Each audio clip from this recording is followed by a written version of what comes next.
どうもー、ベルです。今回は Doomsday で先日のアップデートで追加された荒野のチャレンジイベントについてやっていこうかなと思います。このイベント、結構皆さん、手探りの段階だと思うんですけども、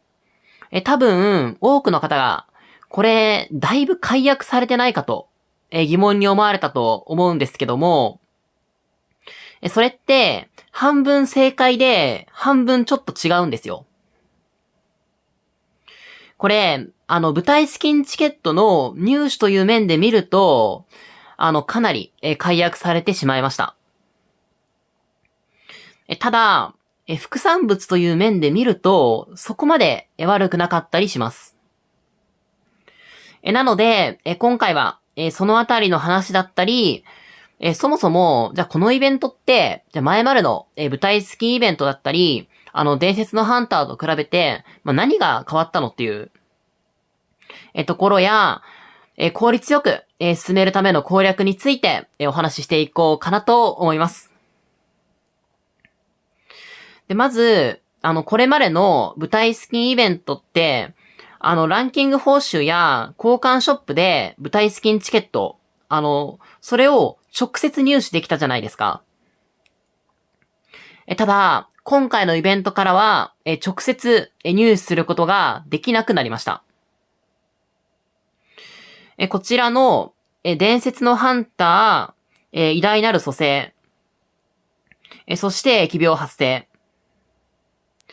この3つのイベント、矢だったり、ハンマーだったり、それらを使って、ポイントを稼ぐのは、変わってないです。ただ、そのランキングの報酬が、こちらですね。こちらのゴールドアモコインというものに変更されました。で、このゴールドアモコインを、荒野のチャレンジショップで交換することで、舞台スキンチケットを、入手することができます。ただ、これ、以前だと、1位になると60枚もらえてて、交換ショップでも、20枚、交換することができてたので、1回の舞台スキンイベントで最大80枚、舞台スキンチケット、入手できてたんですけども、今回からは、ゴールドアモコイン8枚で、舞台スキンチケットが、1枚の、公開になるので、舞台スキンチケット自体は、かなり集めづらくなってしまったのかなと思います。私の今のランク帯でも、1位になっても120枚のゴールドアモコインなので、舞台スキンチケット換算で、15枚ですね。かなり減ってしまったのかなと思います。ただ、入手できる舞台スキンチケットが減った反面、ランキングには前より入りやすくなりました。前だと、5から8サーバーくらいが一つのマッチングになっていって、そのプレイヤー全員での、ランキングだったと思うんですけども、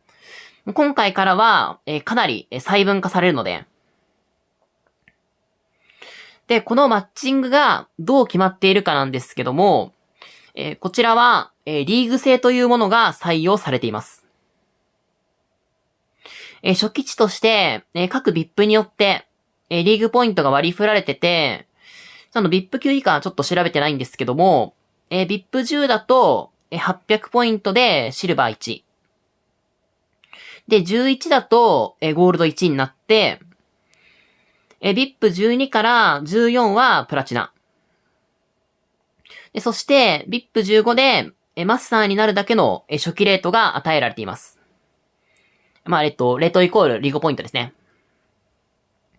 で、VIP12 から、VIP14 に、14だったり、VIP15 以上で、開始リーグは同じでも、初期ポイントに少し違いはあるみたいなんですけども、それは一回置いておいて。で、この、リーグポイントに応じて、所属する、リーグが決まっていきます。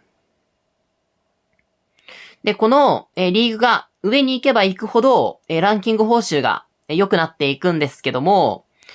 その反面、競争もどんどん激しくなる感じですね。上位ランクに行けば行くほど、その分、課金者増えていくわけなので。で、また、このリーグによっても、リーグによって、荒野のチャレンジショップで、交換できるアイテムも異なりまして、ゴールド1じゃないと、舞台スキンチケットの交換すら、行えない感じですね。で、このリーグ、どのように今後、決まっていくかというと、こちらは、毎回のランキングの順位や、ポイントに応じてリーグポイントが変動していきます。これ、明確なルールが、公開されてるわけじゃないんですけども、今、うちの同盟メンバーからいろいろ情報をもらって、下位のリーグほど、ポイントが上がりやすくて下がりにくい。ただ、上位のリーグほど、ただじゃないですね。そして、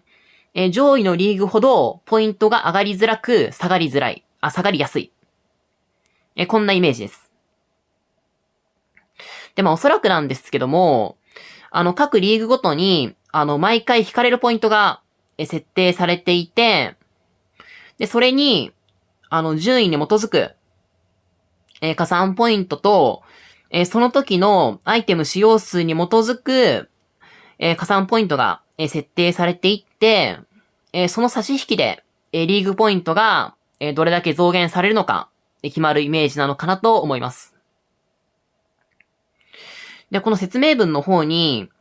ただし、荒地の王様は、イベントへの参加を怠る司令官には、罰を与えることがあるので、その点は、注意が必要ですと、文章あって、かなりこれなんだと、疑問に思われた方、いらっしゃると思うんですけども、やんなかったらこの、リーグポイントどんどん下がっちゃいますよっていうことですね。なので、これまでのように、溜め込んで一気に放出するっていうことが、事実上できなくなりました。で、このイベント、結局、じゃあ前より良くなったの？悪くなったのっていうことについて話していきたいんですけども、正直、最初申し上げた通り、舞台スキンの入手っていう面で見ると、かなりハードルは上がりました。ただ、副産物の、この段階報酬だったり、銀コインの、交換ショップですね。それらを考えると、副産物としては、かなり良くなっているのかなと思います。で、まだちょっと伝説のハンターが、開催されてないので、そちらはまだ、未確認ではあるんですけども、まず、偉大なる蘇生。ハンマーの消費イベントの方ですね。こちらでは、カーボンスチールだったり、パーツの材料が、手に入るようになりました。で、そして、疫病発生、爆薬を消費するイベントですね。で、こちらでは、兵装のかけらの、アラカルトボックスだったり、ちょっとポイントの方増えてくると、このように、上位兵装の、かけらのアラカルトボックスも、手に入るようになりましたので、かなり美味しいのかなと思います。で、そして、ハンマーなどを、使用したことによって、獲得できる銀コイン。ちょっと今一回だけ使用しましょうか。こんな感じですね。もう一回やりますと、この左に今、荒野ナモコインって出てきたと思うんですけども、こちら、ハンマーなどを一つ使用すると、1枚、獲得することができます。で、これも私、動画のこと忘れて、もう美味しすぎるだろうと思って、速攻で交換しちゃったんですけども、兵装系が結構ラインナップされてるんですよ。で、レジェンド兵装のアラカルトボックス系も、そうなんですけども、兵装の、ガチャ券だったり、特に製造チップですね。これすいません、もうほんと交換終わっちゃってるんであれなんですけども、これ最大、10個まで交換できて、1つ銀コイン10枚で交換できるんですよ。これ、かなりやばくないですか？正直、このチャレンジショップで、ズバ抜けてお得なのって、この製造チップなので、かなり嬉しいところなのかなと思います。ただ、この銀コインショップも、並走など、ゴールド以上にいないと、買えなくなったりするものもいろいろあるみたいなので、そこはちょっと注意が必要なのかなと思います。交換すべきアイテムとしては、製造チップを最優先。そして、次に、並走の追跡装置、ガチャ券ですね。こちらを取っていただいて、その次に、欲しい並走の、レジェンドのアラカルトボックス。こちら交換していただいて、最後に、必要があれば時短を交換していただくのが良いのかなと思います。ただ、この荒野のチャレンジショップは、おそらく毎週切り替わりますし、このコイン自体も消滅しないと思うので、交換するものがなくなったら、次週に持ち越していただくのも全然良いのかなと思います。で、こちらの、ゴールドコインの方なんですけども、もうほんと基本的には、舞台スキンチケットのみ、入手していただく、感じになるのかなと思います。今回新しく、実装されたレジェンドの装置ですね。こちら、かけら1枚が、ゴールドアモコイン3枚。すなわち、ゴールドアモコイン90枚で一つの装置を作ることできるんですけど、この装置、全然強くないんですよ。なので、正直取らなくて良いのかなと思います。で一応、舞台スキンチケット、必要ない方は、上位並走のアラカルトボックス。この前置詞に、絶妙とついてるアラカルトボックスですね。こちらを交換していただくのが良いのかなと思います。そして、じゃあこのイベント、結局、じゃあどうやってやっていくのがおすすめなのかということについても、語っていこうと思うんですけども、前提として、正直申し上げて、無課金や美課金で舞台スキンを取るのは不可能になりました。このミッションをご覧いただければわかると思うんですけども、以前より明らかに無料配布の数減ってるんですよ。そして、リーグ制が導入されたことで、貯めていくのがもう不可能になったので、なので、基本的には、副産物をどう効率よく回収していくか。こちらに焦点を絞っていただくのが良いのかなと思います。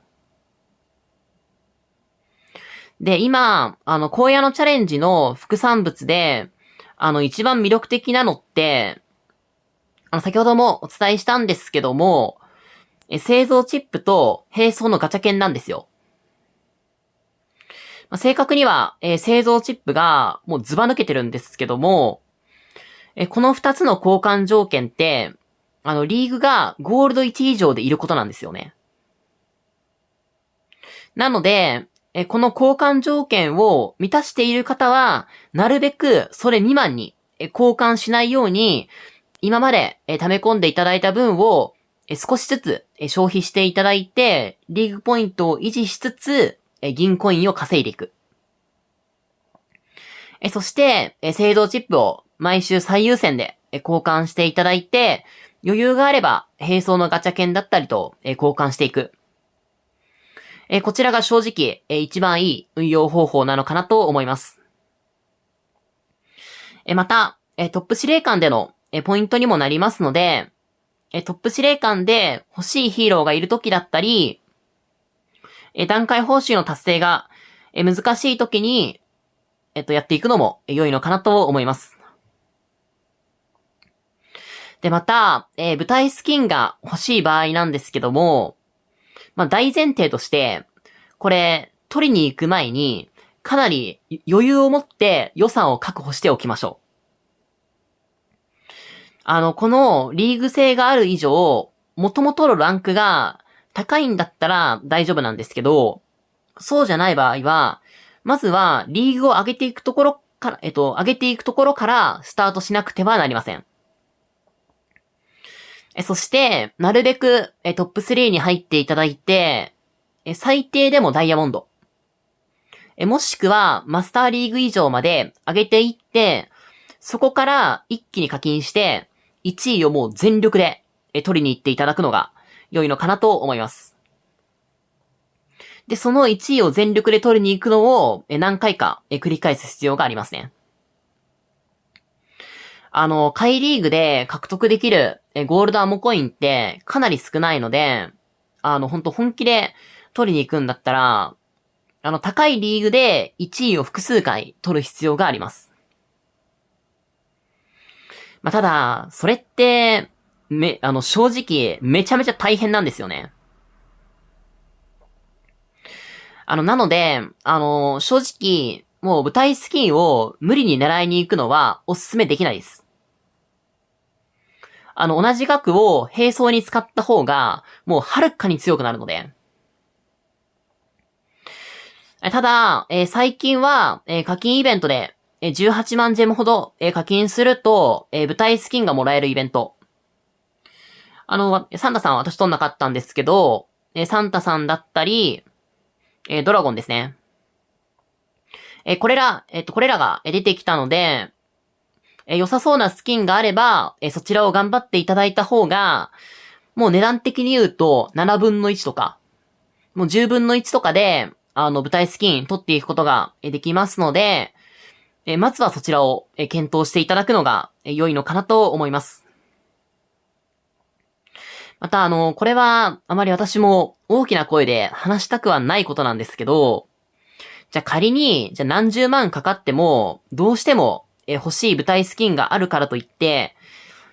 この、荒野のチャレンジが実装された直後の今、頑張るのは、正直お勧めできないです。この動画が公開されてから、数ヶ月後にご覧いただいている方は別なんですけども、今って、みんな、まだ溜め込んでる分が残っているので、本来より高いボーダーになってるんですよ。で、そしてなおかつ、最初の振り分けで、VIP15 以上の人は、初期ポイントに差はあれど、マスターリーグスタートになってるので、本来であれば、スプリームや覇者リーグにいるべき人たちとも、競争しなきゃいけないんですよね。でも、報酬的には、マスターリーグの報酬なので。なので、個人的には、今は上位を狙わずに、舞台スキンが欲しい方も、今のリーグを維持できるように、ちまちま使っていっていただいて、ある程度落ち着いてきて、ランカーが本来いるべきリーグに配属されてから、上位を狙っていく。この方が良いのかなと思います。また、この舞台スキンイベントって、毎週3つのイベントが開催されるようになったので、前より細かくなってるんですよ。前までって、2週間に1回、舞台スキンイベントが1回。そして、トップ司令官に合わせて、伝説のハンターが1回みたいな感じだったので。で、そうなると、割と早い段階で、そのリーグごとの、ボーダーというものは、決まってきて、今よりも、かなり、下がってくるのかなと思います。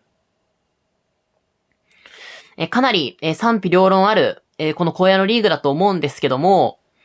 うまく付き合っていけば、前よりも、副産物が美味しいので、その結果、成長にもつながると思いますので、ぜひ、今回の動画が参考になれば、嬉しいなと思います。では、今回の動画はこのあたりで、締めたいなと思います。